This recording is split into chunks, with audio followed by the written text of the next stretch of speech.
जो मर्द होता है उसे दर्द नहीं होता मेम साहब। सिनेमा के पर्दे पर यह डायलॉग गूंजने से पहले ही यह तस्वीर फिल्म के पोस्टरों और मीडिया की सुर्खियों में थी। ये कैसा मर्द है जो एक औरत के हाथ से कोड़े खा रहा? मर्द टांगे वाला मैं हूँ, मर्द टांगे वाला। वो तो ठीक है, लेकिन अब तक के सारे तांगे वाले मर्द ही हुआ करते थे, इसमें नया क्या है? हम तो तंबू में बम्बू लगाए बैठे। क्या मतलब? ये तो बड़ा ही अश्लील गाना है।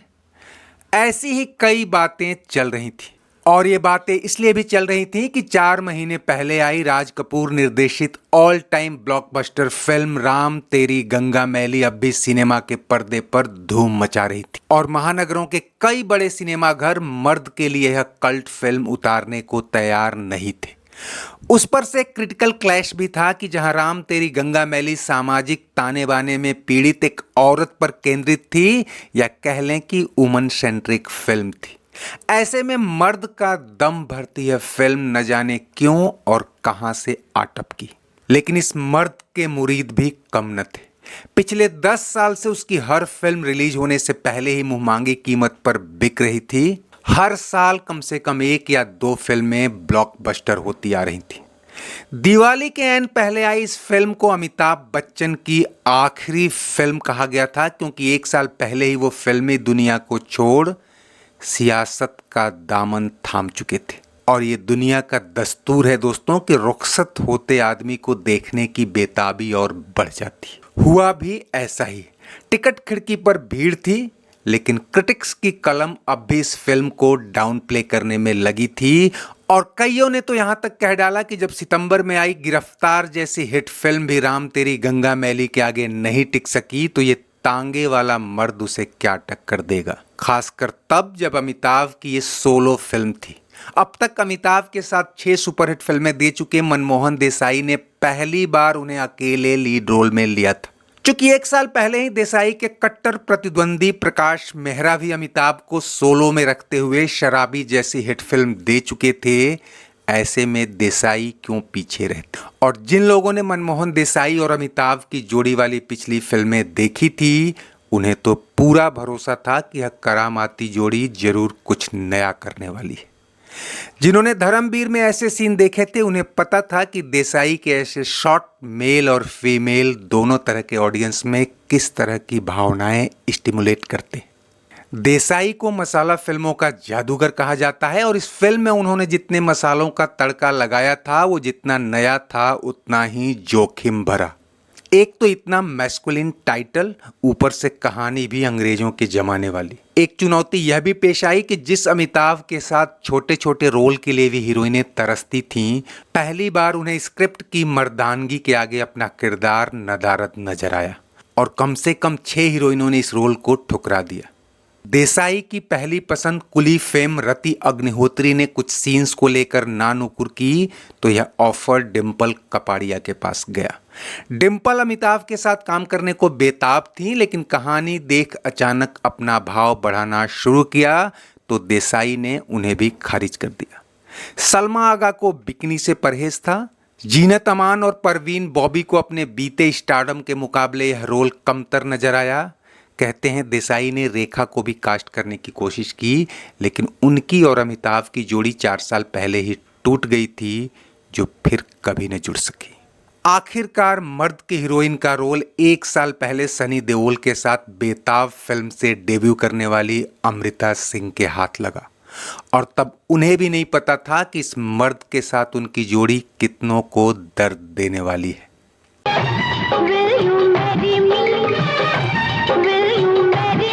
कैरेक्टर रोल्स के लिए प्राण देसाई के फेवरेट हुआ करते थे, लेकिन जब उन्होंने सुना कि इस फिल्म में उन्हें एरोप्लेन रोकना है, तो मजाक में ही कह बैठे तुम्हें तो दारा सिंह को ऑफर करना चाहिए था।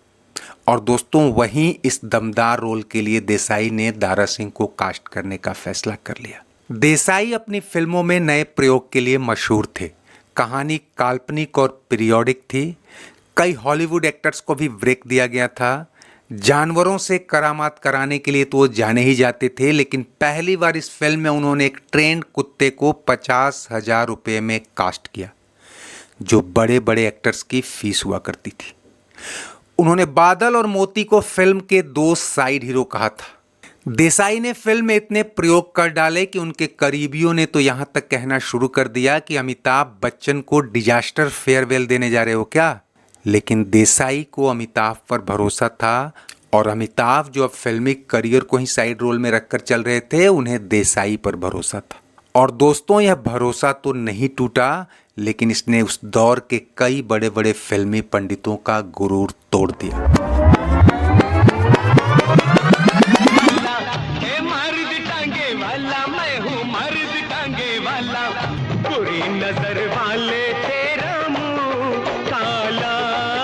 और साथ ही तोड़ दिए बॉक्स ऑफिस के अपने पिछले कई रिकॉर्ड। 2 करोड़ 80 लाख रुपए के बजट में बनी फिल्म ने इंडिया बॉक्स ऑफिस पर 8 करोड़ और वर्ल्ड वाइड 16 करोड़ रुपए कमाए और उस साल की दूसरी सबसे ज्यादा कमाई करने वाली फिल्म बनी। पहले नंबर पर तो राम तेरी गंगा मैली ही रही, लेकिन उस साल आई प्यार झुकता नहीं, गुलामी, सागर जैसी कई बेहतरीन और सुपरहिट फिल्मों को इसने पीछे छोड़ दिया। जिन्होंने फिल्म रिलीज होने से पहले इसे डिजास्टर समझा था, वो अब इसे ट्रेंड सेटर बताने लगे।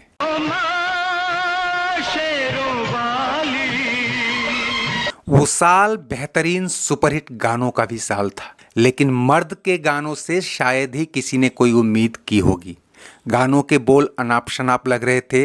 एक तो देसाई ने पहली बार लक्ष्मीकांत प्यारेलाल वाली अपनी पुरानी जोड़ी से किनारा करते हुए अनु मलिक जैसे नए म्यूजिशियन पर दांव लगाया था।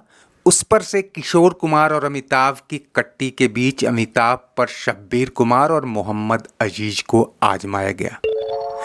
लेकिन हैरान करने वाली बात यह कि मर्द के गाने भी जबरदस्त हिट हुए।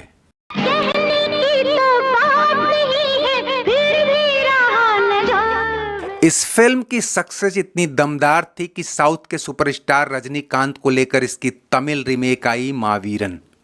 सीन बाय सीन सब कुछ कॉपी किया गया था। बहरहाल मर्द कमर्शियली ब्लॉकबस्टर फिल्म होने के साथ ही अपने अनूठे प्रयोगों के लिए आज भी एक कल्ट मूवी के तौर पर जानी जाती है।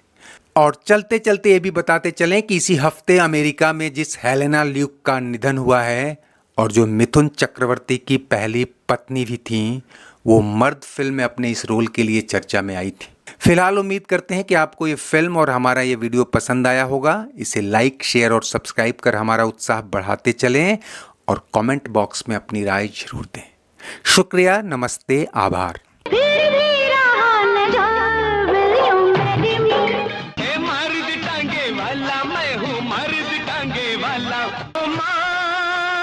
शक्तिशाली